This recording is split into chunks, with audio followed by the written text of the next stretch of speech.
तो ये क्वेश्चन है, find the area of triangle two sides of which are this and perimeter is 32। तो हमसे क्या कह रहे हैं, एरिया ऑफ ट्राइंगल निकालना है। क्या निकालना है? Area of triangle. जैसे ही आप ये देखते हैं तो आपको दो बातें याद आती हैं कि एरिया ऑफ ट्राइंगल का फॉर्मूला क्या होता है। तो आपका दिमाग आएगा यहाँ पे, भाई एरिया ऑफ ट्राइंगल का फॉर्मूला होता है 1/2 इंटू बेस इंटू हाइट, है ना। तो बेस और हाइट दिया होगा तो ये वाला फॉर्मूला लगाएंगे। लेकिन area of triangle Heron's formula भी होता है, root S, S minus A, S minus B, S minus C. एक ये भी फॉर्मूला होता है। ये कब लगेगा? जब साइड दी होगी। ए बी सी का मतलब होता है साइड, एस माने होता है सेमी पेरीमीटर। तीनों साइडों को जोड़ो, 2 से डिवाइड कर दो, ठीक। तो यहाँ पे दिया क्या है, बेस और हाइट दी है। क्या आगे पढ़ा हमने, देखा तो 2 साइड दी हैं, एक साइड ये है, एक साइड ये है, और तीसरी साइड भी नहीं दी है, उसकी जगह पे दे दिया है पेरीमीटर। उसकी जगह पे क्या दे दिया है? पेरीमीटर दे दिया गया है। पेरीमीटर का मतलब तीनों साइडों को जोड़ कर दे दिया गया है। बस दो साइड का ये दिया, तीसरी साइड की जगह पेरीमीटर दे दिया, यानी तीनों साइडों को जोड़कर ये आना चाहिए, ठीक। फॉर एग्जाम्पल, जैसे ए ट्राइंगल है, ये एक साइड दे दी 2, एक साइड दे दी 3, और ये वाली साइड नहीं बताई, और कह दिया कि जो पेरीमीटर है वो है 6। क्या है? 6। तो तीसरी साइड कितनी हुई? पेरीमीटर का मतलब होता है तीनों साइडों को जोड़ दो।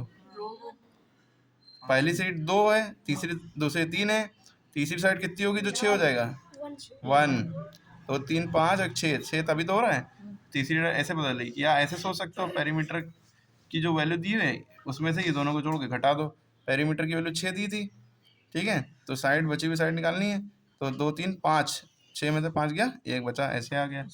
यानी कि इन दोनों को जोड़ दो, पेरीमीटर जो दिया उसमें से घटा दो, ठीक। तो अकॉर्डिंग टू क्वेश्चन जो दिया हमने लिख लिया। पेरीमीटर, एरिया ऑफ ट्राइंगल निकालना है। साइड दी हुई है 8 और 11। साइड दी हुई है, पहली साइड है, साइड 1 दी है 8, यानी कि साइड 1 को हमने ए मान लिया। ए दिया है 8, बी दी है 11, और तीसरी साइड की जगह क्या दे दिया है? पेरीमीटर। पेरीमीटर कितना दे दिया है? 32 सेंटीमीटर, ठीक। यानी कि हमें ये एक साइड ये दी कि यहाँ से यहाँ तक का दे दिया है 8, यहाँ से यहाँ तक का दे दिया है 11, और कह रहे हैं इन तीनों साइडों को जोड़ो। तीसरी साइड ना देके कह दिया तीनों साइडों को जोड़ोगे तो 32 आएगा।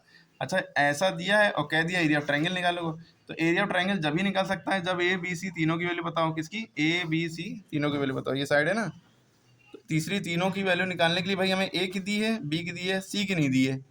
पेरीमीटर का मतलब, पेरीमीटर एक इशारा दिया है कि पेरीमीटर की वैल्यू 32 दी है। तो पेरीमीटर बराबर फार्मूला होता है ए प्लस बी प्लस सी अपॉन 2 भी होता है ना, अपॉन 2 होता है। तो आप अभी पेरीमीटर बराबर ए प्लस बी प्लस सी रखेंगे।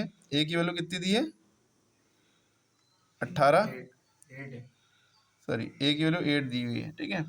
बी की वैल्यू कितनी दी है? 11। सी की वैल्यू हमें दी नहीं है, सी की जगह पेरीमीटर की वैल्यू दे दी है 32, यानी कि 2p, या पेरीमीटर को हम एस मान लें, ठीक है। पेरीमीटर को हम पी से तो कहते हैं, लेकिन इस फॉर्मूले में एस मानना पड़ेगा क्योंकि सेमी पेरीमीटर एस होता है। तो यानी 2s की वैल्यू मिला के कंबाइंड वैल्यू 32 दी है, ठीक है। अब हमने इन दोनों को जोड़ दिया, 11 और 8 कितने हो गए? 19, है ना, प्लस सी, इधर 32 है, सी की वैल्यू निकालना है तो 19 उधर जाएगा माइनस में। 32 माइनस 19 बराबर सी। 12 में से 9 गया 3, 2 में से 1 गया 1। कुछ गड़बड़ है क्या? कुछ नहीं, सही है।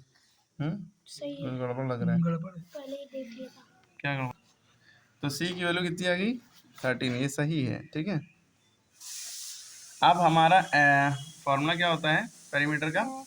अब हमें फॉर्मूला तो याद लगाना है, एरिया ऑफ ट्रायंगल का याद है, लेकिन एस की वैल्यू पता होना चाहिए। एस की वैल्यू नहीं पता है। एस का फॉर्मूला होता है ए प्लस बी प्लस सी अपॉन 2, ठीक। ए की वैल्यू कितनी दी है? 8, बी की वैल्यू कितनी है? 11, सी की वैल्यू अभी निकल के आई 13। तो कितना होगा? 13, 21, 21, 2, 22, 10, 32। इन तीनों को जोड़ेंगे आप, 32 आ गया, है ना। तो 32 अपॉन 2, 32 अपॉन 2 लिखा होता है। तो उसे जब इसको डिवाइड करेंगे, 2 16 था 32, 16 आ गई। एस की वैल्यू आ गई 16 सेंटीमीटर। एस की वैल्यू आ गई। अब एरिया ऑफ ट्रायंगल का फॉर्मूला याद होना चाहिए। एरिया ऑफ ट्रायंगल का फॉर्मूला क्या होता है?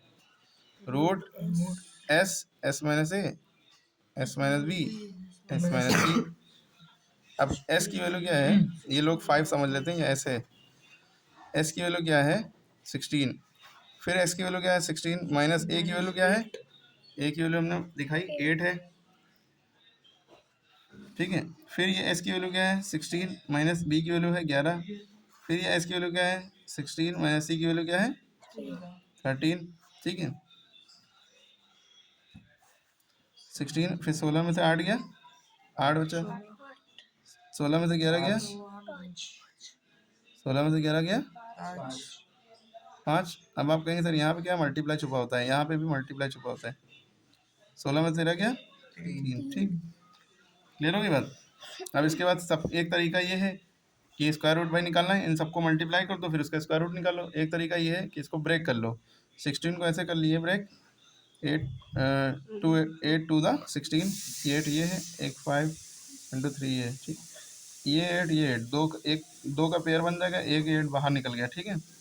अंदर बचा 2 5 द 10 3 द 30, इसका कोई पेयर नहीं बनना तो अंदर ही मल्टीप्लाई होकर रह गया। तो एरिया ऑफ ट्रायंगल वैल्यू आ गई 8 रूट 30 सेंटीमीटर स्क्वायर। क्लियर है, समझ में आई बात। ये ऐसे हो गए। सबसे पहले हमें जो देंगे क्वेश्चन देखेंगे क्या है, पेरीमीटर की वैल्यू दी है, यानी कि ये पेरीमीटर जो है ये 2s के बराबर होता है, 2s की वैल्यू दी है, ठीक है। तो 2s की वैल्यू 32 दी है, ठीक है। a plus B plus C perimeter का फॉर्मूला होता है, यानी कि इसको इसको इसको जोड़ लो, ठीक है। तो ये सी वाला सी अलग है, ये कोने वाला है, ये सी साइड वाला है, ठीक है। ये ए ये बी ये सी, ठीक। इन तीनों की वैल्यू रखी हमने, सी की वैल्यू पता नहीं थी, सी की निकालने के लिए 2s की वैल्यू 32 यहाँ रखी, इधर से जाके ये सी की वैल्यू निकाली। फिर एस का फॉर्मूला यही वाले एस का फॉर्मूला होता है सेमी पेरीमीटर का, अरे ये 2 नीचे चला जाएगा, ए प्लस बी प्लस सी, ठीक है। एस की वैल्यू निकाली, सबको ए प्लस बी प्लस सी को जोड़ा 16 आ गया। फिर एस की वैल्यू पता लगी, जहाँ जहाँ एस है वहाँ एस लिख देंगे, और जो ए बी सी की वैल्यू उसमें से माइनस कर देंगे, ठीक है। फर्दर ये हो गया, ठीक है।